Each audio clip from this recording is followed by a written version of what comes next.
Hola, welcome back. This is part 3 of the anomalies of the temples in Peru. Today we will talk about the natural stone cutting, shaping, carving. I don't know how to call it yet because I don't know what's the exact knowledge, but we will analyze the structure, the natural stones, the cutting, the smooth surface, and even more the texture close to those cutting because the clues are in the details. We need to put ourselves in the shoes of the people who did those cutting, shaping, carving, and then think in terms of nature, what they had access to. So, this is the site of Kenko. It was literally in my backyard for a month. So, I went at this site almost 20 times, and this area at this site is free to enter. So I was there many days analyzing the structure, and I found many clues that I'm about to show with you. And at the end, I will share with you my theory. Now let's look at one of the video. This video is from the huge rock cliff that I've shown in part 2. So you can take a look at that video if you haven't, but let's watch the video and I will explain what I found on a very regular day when I was meditating at this site. It's not even an ancient site, but it's a huge rock cliff where I found many evidence. So let's look at the video. Look at this white, okay? And I'm going to go up and follow this white. It's from this gigantic cut, this seat maybe, I don't know. Let's follow the white. So then we go up the white, it gets wider, and suddenly the snake start. And this little channel eventually get to this little recipient. And those shapes, to my knowledge, it's not very natural. I saw that in Sacsayhuaman, in one of the stone where they carved a snake. It's exactly the same texture. So I don't know. This place is not even an archaeological site. You have to know where it is. You need to walk up there and then eventually just enter here and climb down. So this was a little explanation of that site, that huge rock cliff where I found that snake. And I will talk more about that. So, do you remember from the other video? I think it was part 1. I shown you this image on the right of Sacsayhuaman where we find this snake with the weird texture. I told you, remember that texture because later we will talk about the natural stone cutting shaping. And here we are talking about that subject. So I went at the site of Sacsayhuaman many times. I went at the site of Kenko many times. And I went at the big rock cliff many times. And the dots that I've connected allowed me to come up with that theory. Now let's watch this other video. I give you guys more explanation. I'm talking especially about the texture, this weird texture, why it has that texture. You will see. Listen to the video. Famous texture in quite a large area. Then we come back closer here. We have this texture again, still on a slope. And then we have it again over there, still on a slope. And we have it over there again. Let me go not too fast, too much sun. But right there, there's the same texture. So this texture is never found flat. Interesting. So again, that video was from the big rock cliff.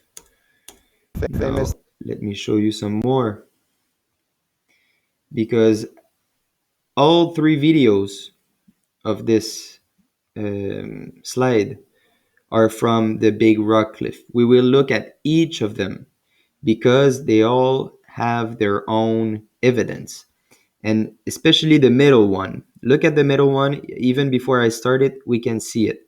Look at this round shape at the beginning. This was the first point that led me to this theory. I was meditating at this site, just watching the beautiful view of the city, and suddenly I walk on this rock and I see this. And I went, wow, because I already had an hypothesis that they've used a strong acid to make the shapes.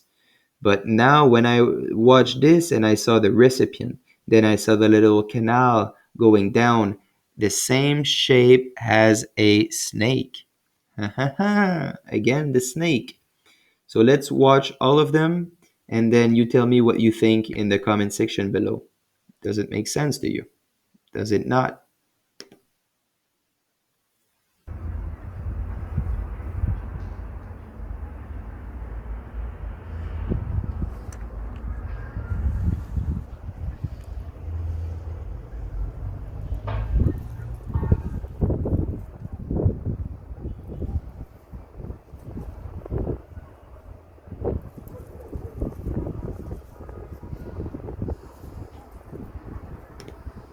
So this first video is not really about the theory of how they've cut natural stone, but it's more to show you this weird shape.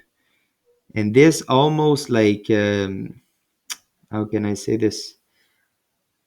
Almost conclude, or it's almost the proof that they were able to play with stone as if it was soft. Because to me, this it looks like they've put a plate over here, something that would have been easy to remove. Can you see? Like it was put in the stone, and then this was a recipient for something. And then they could have removed it and let the liquid, maybe they've put a liquid inside, let the liquid flow. That's just a theory. Now let's look the middle one. This is a very nice video. Take a look. Wait, I click on the middle one. Could have been.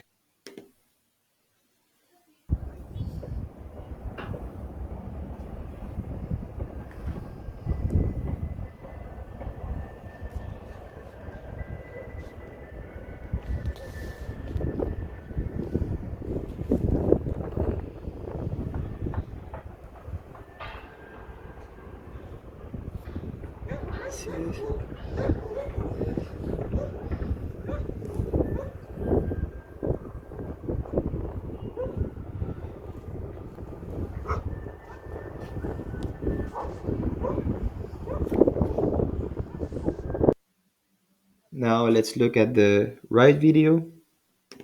Have been where they poured the acid, then it drips, and then we have this. So this channel was going to do this form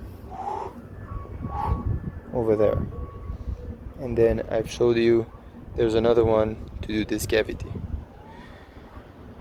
Maybe I'm completely wrong, maybe I'm completely wrong, maybe I'm completely right. I will need to go and see the other sites, because this hypothesis just came in my mind yesterday. I was sitting there for like an hour or two, just meditating, looking at the mountains over there, looking at the view, and suddenly I saw, remember the snake? This, I'm on it. I saw this.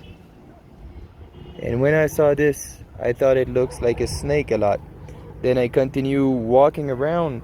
Then I showed you there's a snake on the wall over there. It's actually 3D, and it's part of the rock. So then all those little notch like this, it popped into my head. I thought Maybe this is where they drip the acid. Look, look how it would make sense. This is where they drip the acid, and then the acid drips slowly, and then maybe there was just a line. You just need to make a line in the rock that was full, right? It was full. So then you make a line for the shape that you want, and the acid will fill that line, and eventually with time, I guess, or you would need to pour more acid, it will eat the rock going down. Then the other part like this I don't have an hypothesis for now. Please give me some time. So what do you think? It's very intriguing, right? So now we are going at other sites. This is the site of Kenko that was in my backyard. This is inside the natural rock. We are like in a cave, kind of, but it's not really a cave. We see that gigantic cube carving. Very similar to the one in Chinchero, right? Look at the left image. That's me inside for size purposes. Why? Why did they carve this and how did they did it? It's very intriguing because from the other video that I showed you, my theory makes sense for the vertical lines, vertical carving, but how do you do the horizontal one going for the depth? This I don't know yet. And I'm humble enough to say I don't know. This theory is still open. Everything is still open. We need to question. And if you guys have some other information, maybe that other knowledge, share it with me in the comment section and let's grow together because it will take more than just one person working on this to be able to find the knowledge again.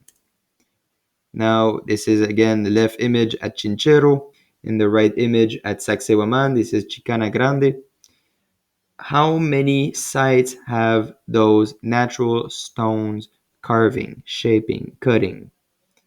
There's so many. So they were masters at doing this. This is the big rock cliff. Again, many like evidence of my theory, especially the middle image. This is another place where there's a recipient and a little canal. Recipient, and then you see the little canal. Sometimes the canal actually go inside the rock and will come out in another place. And guys, if you are intrigued by this theory, there's another video on my YouTube channel called Kia Rumiyok. Kia Rumiyok. You can look at this video. It's ancient sites close to Lima Tambo and Tarawasi. At this site, I found even more evidence of my theory. So when I was at this site, I was amazed because I started with this theory when I was in Cusco, and then I continued visiting sites, and I found even more evidence that made my theory even stronger. So let's watch a little bit more videos at this big rock cliff to solidify my theory. Then we have this very smooth recipient that looks like was dripping that way. And we see the weird pattern going down, down, down, down, down, down. And on this hill slope also. Pero, por favor, yo probar de hacer un video aquí. And then maybe another recipient, and then dripping that way. It's going down. I will try not to fall, but this is very steep.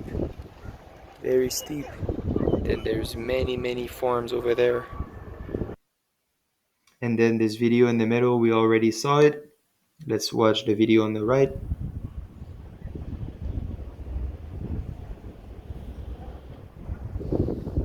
at this.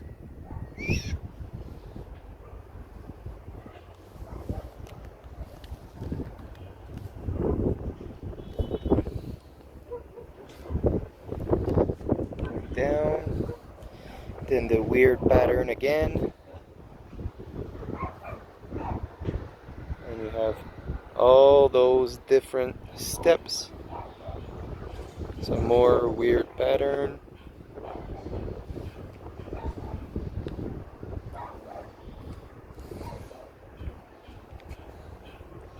This is special. I didn't saw that yesterday.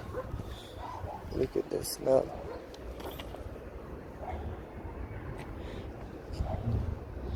This is different color.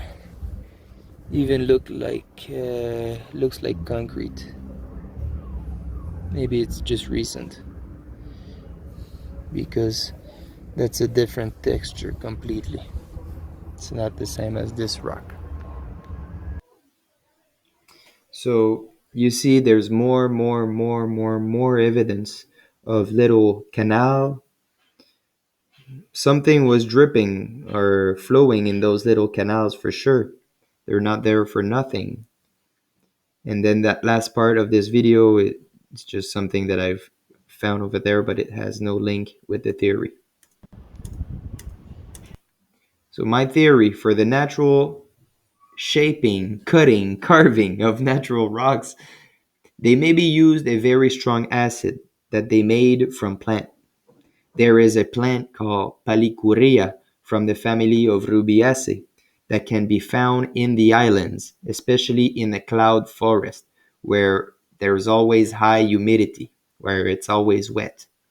From this plant, we can extract monofluoroacetate, and with a little bit of chemistry, distillation, make hydrochloric acid, which is a very strong acid that can dissolve rocks, certain types of rocks.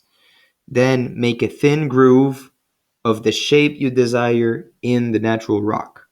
Pour this strong acid and let the density do the work. Then, with time and maybe refilling the groove, you get a smooth cut shape. So, in other words, you find that beautiful natural rock. You want to cut, shape it, carve it. What you would do, first thing you would do is make a little groove. Let's say the shape, only 2D, the shape on top of the rock. Let's say you want to make a L shape and you want to go deep in the rock. So you make that groove with another rock that is harder than the actual rock that you want to carve in. You make that groove, or maybe with metal tools. Maybe they had other technique. And once that groove is deep enough, it doesn't need to be that deep, just a couple millimeters, couple centimeters. And then you pour the acid and you let the acid do the work, because with density, or what the mainstream call gravity, the acid will actually go down, down, down, and eat the rock. And once it's done going down, down, down, it will make that perfectly flat shape. So that's my theory for the natural stone cutting, shaping.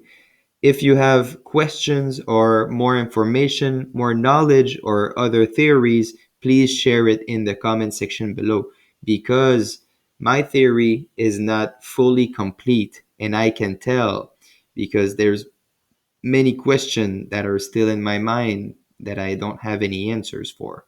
So thank you for watching. Muchas gracias para escuchar. And I will see you in the next part, because yes, there is a next part to that presentation of the anomalies in the temples of Peru. So thank you for watching, and I'll see you in the next video. Adios.